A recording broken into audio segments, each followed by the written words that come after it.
Hello and welcome to Low Budget Gaming and welcome to another Steam Winter Sale 23 video. So today I'll be looking at games between $5 and $10, sort of the sweet spot. So you'll get plenty of bigger titles and some interesting newer indie games as well. I've already done under 5 and I did not see much point of going below that, like under 2 or something, because I doubt I'll find enough quality games. So under 10 and above 5, let's have a look. We start off first with Doom Eternal, so the sequel to the 2016 reboot, and again a very popular, very well received title, easy to run, fun to play and so on. And now it is at a reasonable price. So this is the standard version here at $4.49 in India, $10, £8.74 and $13.37 in Canada. So they have a couple of extra bits that you can buy. I think you have Ancient Gods Part 1, Part 2, and then some cosmetic stuff. I think if you get the deluxe edition, do you get everything? I think you may get everything with this one. It is a little more expensive, but yeah, standard game should be enough, and then you can probably pick up the Ancient Gods DLC. Next is Mass Effect Legendary Edition. So I think this might very well be the best deal of this holiday season because it is available in most places, and also this is a remake of the entire trilogy, all 3 games, all extra content like DLCs, everything included in this one. It only came out in 21, this remake. It's very well received, like the remake was well done as well, and it's also on an insane discount, 90% off.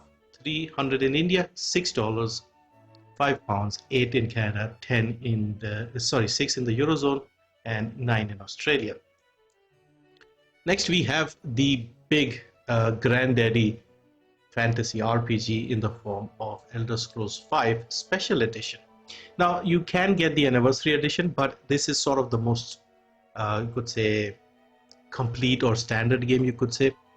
And the Anniversary Edition, you can get the upgrade later if you wanted, because they added some extra creation content, mods and things like that, things like fishing.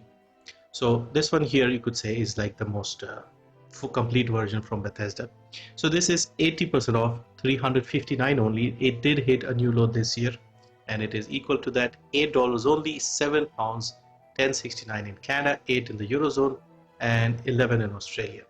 So the Anniversary Edition is $20, so it's double the price, but you can also buy the Anniversary upgrade separately. Next we have Metro Exodus. So this is a series I do like, even though I haven't finished this game, the third one. I did like the first 2 games quite a lot.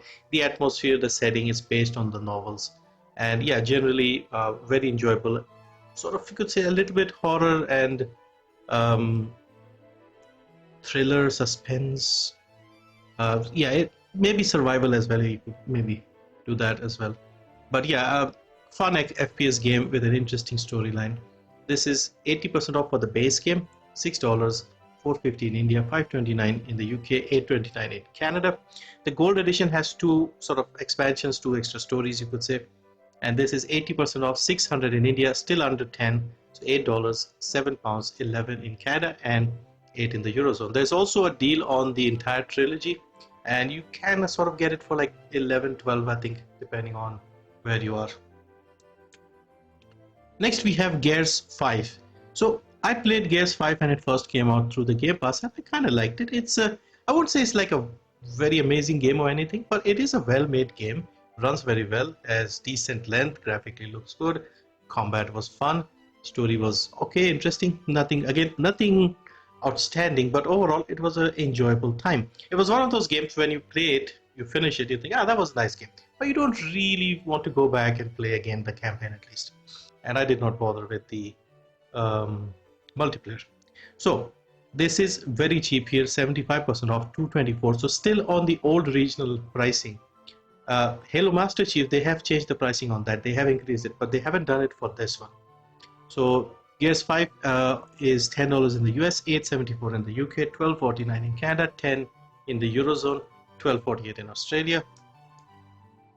Then we have Gears Tactics. Now this game, again, I played it via the Game Pass, and once again this was a surprise because it kind of works very well with this Gears universe. So this is an XCOM style game. and within the Gears universe, I think before the events of the main Gears game. And yeah, it worked very well in my opinion. I really enjoyed it. It was surprisingly good. And this is 75% off, 224 once again, $10, 874 in the UK, 12.49 and €10. Next we have Far Cry 5. Now I did play this one as well, and the thing is, this particular one, I just couldn't get into it. It is the same formula, Far Cry formula, lots of enemies everywhere, lots of guns and things like that. In the newer Far Cry games, the problem I find is that there are just too many enemies in these games. So they just respawn all the time. So you drive around, go a little bit, and then they've all respawned. You can't really go anywhere without a car hitting you or somebody jumping out and shooting you or something. It is fun, but the fun is sort of gone a little bit in my opinion. And also I personally feel that the tropical setting of something like Far Cry 3 works better with this series than where was this, Montana, I think. Yeah, so I don't know, it wasn't bad, the setting wasn't bad, it was good, but I think that tropical setting was a little more fun to me. So this one here is 85% off for the standard version, $4.50 in India, $9, £7.49 and 12 in Canada. There's a gold edition with the extra content. There's also a bundle with Far Cry New Dawn, which was like the spin-off Far Cry, and there's like a complete version as well. Now, if I'm not mistaken, if you buy this sort of complete thing with New Dawn, you also get Far Cry 3.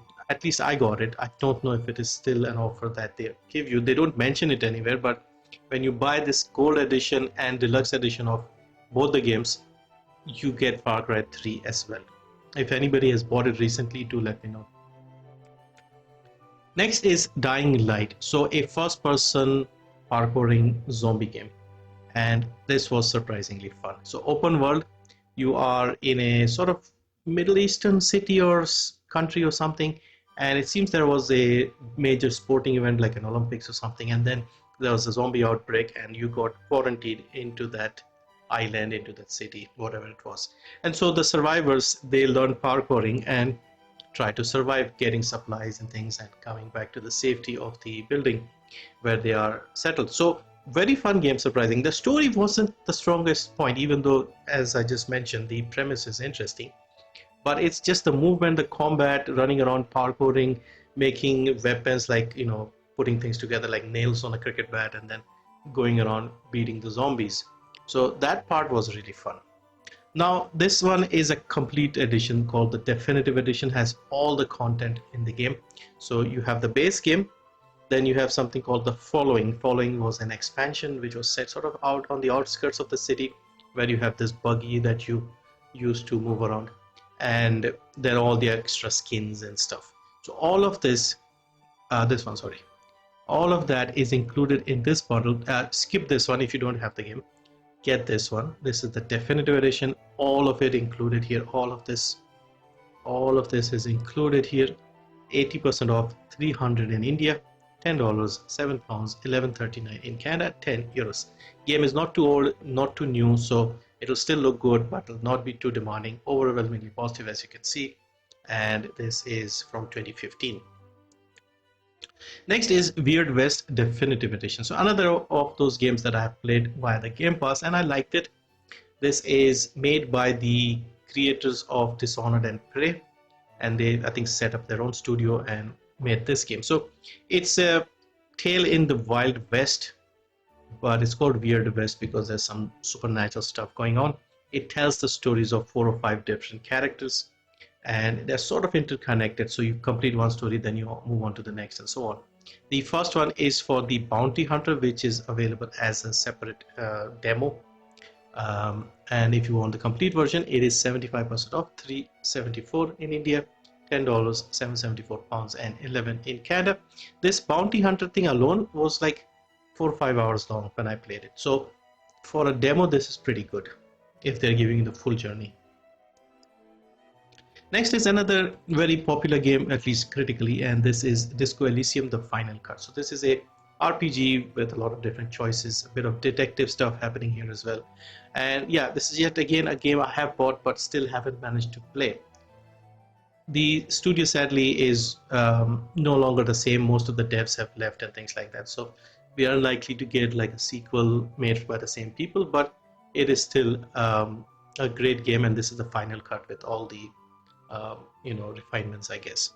So this is 75% off, 224 in India, $10, 874 pounds, 1137 in Canada, and 10 euros. Next up is CrossCode. So I like this game. I played the demo a while ago. I really liked it. Then I tried a little bit again after buying it. So I haven't really finished it, but I just like the whole setup. Normally, I don't play games like these with the sort of old, could say Nintendo graphics, but this one was well done. The movement, the combat was fun, and even the story was interesting. It was just a very well done game.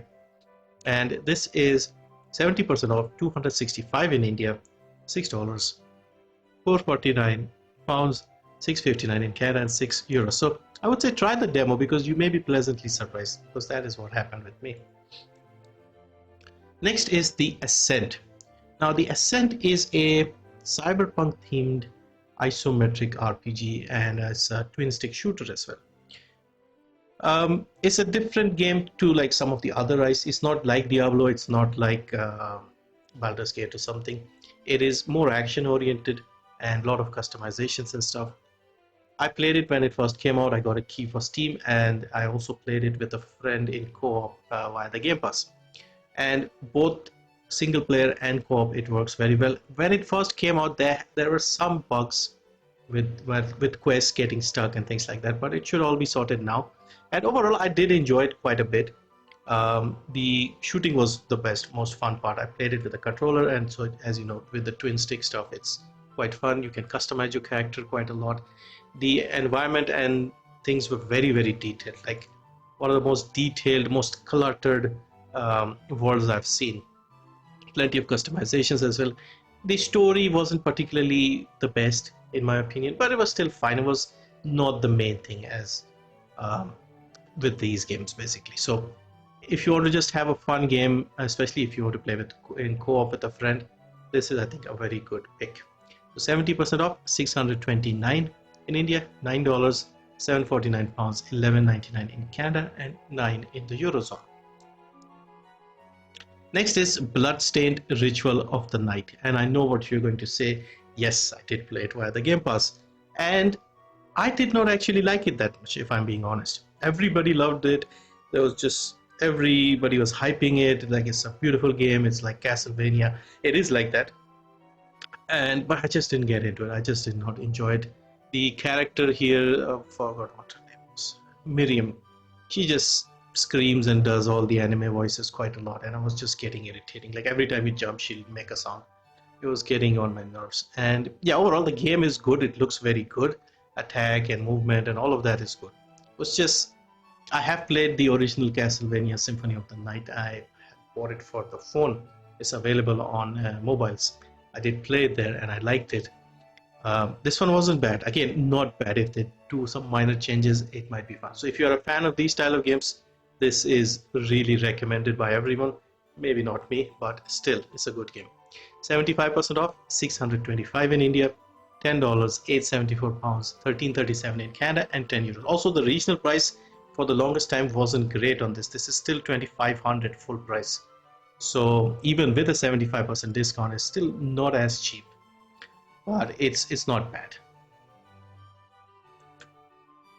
Next is Ghostrunner, and yes, I have played this one, but I did buy it on when it came out. I think I pre-ordered this. So yeah, this is a fun game. It is a cyberpunk game where you are sort of a ninja, and it's in first person, fast movement, wall bouncing, stuff like that. You kill with like one hit of your katana, and you also get killed in one hit. So you have these sections and levels, and for people who like movement style of games, you should enjoy this one quite a lot. There are a lot of interesting ways to move around the map, wall running, wall bouncing, things like that. You'll enjoy that. So this is like a story that here is like there's a big massive tower that you have to go up the levels and fight the boss at the top. So this is 70% off, 630 in India, $9, 749 pounds, and 12 in Canada, 9 in the Eurozone. There's a complete edition and a sequel is also out.